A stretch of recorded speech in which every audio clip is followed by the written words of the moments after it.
Bonjour à tous, bienvenue dans cette nouvelle vidéo. Aujourd'hui on va parler des intersexes.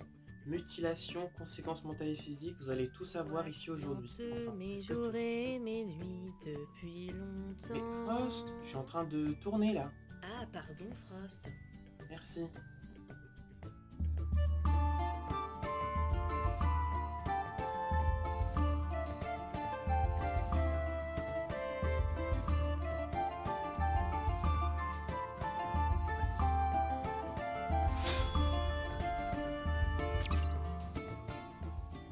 Comme vous l'avez vu dans la précédente vidéo, ce sont des personnes qui n'ont pas des caractéristiques sexuelles qui correspondent à la norme, donc au type de corps de la norme.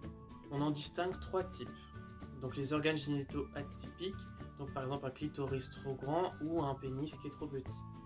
Ou une production atypique d'hormones, donc par exemple une fille qui va avoir un taux de testostérone plus élevé, donc elle va avoir une pilosité certaine. Ou une constitution génétique différente, donc avec un chromosome sexuel en plus, comme XXY. Pour ma part, ça ne me choque pas, j'en connais de toute façon. Ah mais moi non plus. Je me doute, sœur. Les enfants intersexes représentent 1,7% de la population en France. D'ailleurs, à l'inverse, on parle d'une personne diadique. Donc moi, je suis une personne diadique, et Kat aussi. Ah, intéressant, on a vraiment un mot pour tout. D'ailleurs, il faut bien comprendre que l'intersexuation n'est pas une maladie, donc elle ne nécessite pas de la chirurgie ou des traitements. Non, mais en même temps, qui pense que c'est une maladie?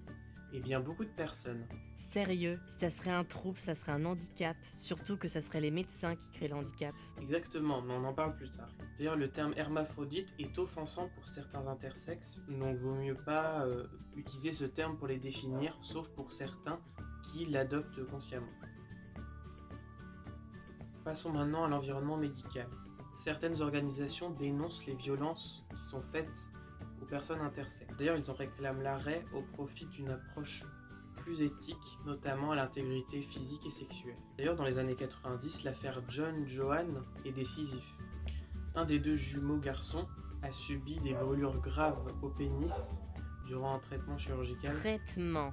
Donc je disais durant un traitement chirurgical sans lien avec l'intersexuation. D'ailleurs, il subit une ablation complète du pénis, selon le docteur Monet, d'ailleurs vers l'âge de 20 mois. D'ailleurs, et du coup, ils l'ont réassigné en tant que fille, donc ils lui ont fait une vaginoplastie. Donc, vaginoplastie, c'est pour recréer un vagin chez une personne possédant un pénis. D'ailleurs, le docteur Monet a d'ailleurs demandé à la famille de le traiter comme étant une fille. D'ailleurs, par la suite, il a rejeté l'identité que le docteur lui avait affectée.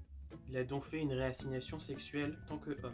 C'est vraiment morbide, il se croyait Frankenstein, quoi. Exactement. D'ailleurs, il faut savoir que la famille n'est pas au courant dans la plupart des cas. Ils font une chirurgie non consentie par le ou les responsables légaux, et d'ailleurs la personne n'a même pas le choix. D'ailleurs, lors d'une réassignation sexuelle où on fait un vagin, il est nécessaire de faire des dilatations. Des dilatations, c'est quoi? On insère un objet qui est phallique dans le vagin construit chirurgicalement afin que le trou ne se ferme pas. Donc ça veut dire que c'est fait à des enfants par leurs parents pour en ajouter une couche. Il n'y a pas forcément qu'une opération de fait pour régler le problème. Parfois cela ne fonctionne pas et donc l'enfant est obligé d'y repasser. Obligé. D'ailleurs, l'enfant également ne sait même pas pourquoi il est là. On leur laisse d'ailleurs pas d'autre alternative. Et d'ailleurs, ces opérations répétées qui dégradent la santé des victimes. D'ailleurs, en termes de problèmes, on a problèmes moteurs, perte de sensibilité, infection, difficultés sexuelles, douleurs chroniques, etc. On a aussi la dépression, conduite à risque, dissociation, pulsion autodestructrice. Oui, quand je parle de dissociation, on parle bien de TDI. Car il y a un gros stress post-traumatique dû aux chirurgies et aux traitements, etc. D'ailleurs, j'en parlerai également dans une autre vidéo du TDI. D'ailleurs, je vous invite à aller voir, si ça vous intéresse, la chaîne de Olympe que je vous mets dans la description. Par la suite, des associations ont été créées pour justement combattre tout ça. C'est d'ailleurs en 1993 aux États-Unis que se crée Intersex Society of North America, qui a été créé par Cheryl Chase. Malheureusement, aujourd'hui, ce n'est toujours pas fini ce genre de pratique et les personnes intersexes et les associations continuent de se battre pour arrêter ces pratiques inhumaines.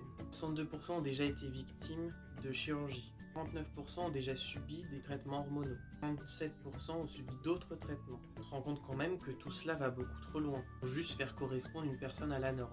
Si vous voulez en savoir plus, je vous mets le lien d'une chaîne en description. C'est une personne intersexe qui s'appelle Chanomaly.